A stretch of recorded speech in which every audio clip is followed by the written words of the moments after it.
Hi guys, welcome back to my channel. Trust you're good. All right, so today we'll be working with this grandma dress, and we'll be working on this and changing this into a more suitable top that is denim jean worthy. So here is the after. So if you want to know how this turns out, you need to keep watching. If you are new to this channel, please click on the subscribe button, and if you're a returning subscriber, you know I got mad crazy love for you. So let's get started. So I'll be using my favorite sweater as a pattern guide today. Is the actual size and design that I actually want. So we'll place this on it. I fold, you can see that I folded the sleeves inward, so I won't cut it. And here it is. I've traced out what I actually need from it. And once this has been done, I place it away and then separate the panels. I named it F and B. F for front and back for B.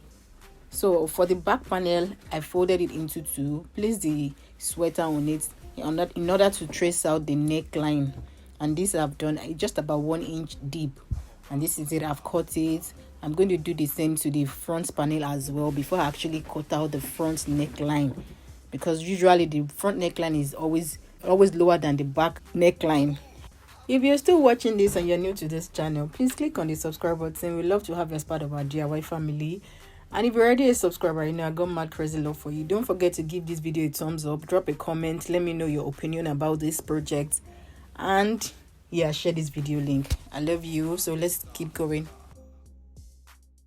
If you observe closely, you notice that the front neckline is deeper than the back neckline. So it's usually like that because the neck and the front is more spacious than the one at the back. So definitely this is how to go about it. Then you spread this out and then place the back panel on the front panel, and then you join just one shoulder for now because we still need to turn the neck. So that's the purpose of this old thingy. So if you are new to this channel and you're still watching this, please click on the subscribe button. We'd love to have you as part of our DIY family. And once that is done, you measure the neckline round, and here we have 18 inches. So the next thing I'm going to do now is to retrieve the XX fabric, and thank God I have exactly what I need in this particular side of the fabric. So I place this out and trim out exactly 18 inches because the stretch, it can be too big. When it's too big, then it becomes slack and then it doesn't look nice. So I trim this out, and then again I trim it once more to the exact size that I want, actually by 2 inches wide. So the next thing I do here is fold this tape into two and then place it on the neck.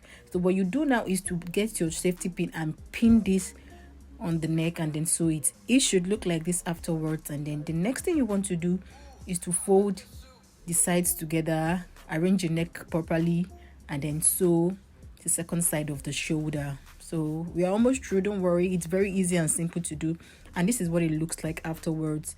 So once I've done this, I place this aside and retrieve the SX fabric. Now we need to cut out the sleeves. So we'll be using the sweater sleeve to cut out the exact size and shape of the sleeves that we want. So the next thing I did was to get a chalk to trace out the length. I added 1/2 inch to it so that it won't shorten the length. Then I connect the marking, cut this out. It looks like this afterwards. And then you have to repeat the same thing for the second sleeve. It's that easy and that simple. Place it on it and then cut it out. It's that simple. So if you are new to this channel, what are you waiting for? Please click on the subscribe button. We'd love to have you as part of our DIY family. And once this has been done, you need to join the two sides of the top together. Yes, you need to join that together. And once it's done, you turn this outward and place it nicely. Get your two sleeves, place it on each side. If you have a pin, pin it.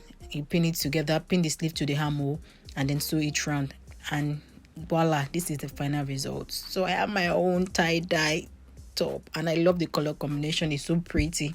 If you are new to this channel and you're still watching this, don't forget to check out our previous post: how to turn old sweater to Zara crop sweater, DIY stick wood craft arc, DIY hair bonnet, and how to make scrunchie, and a host of others.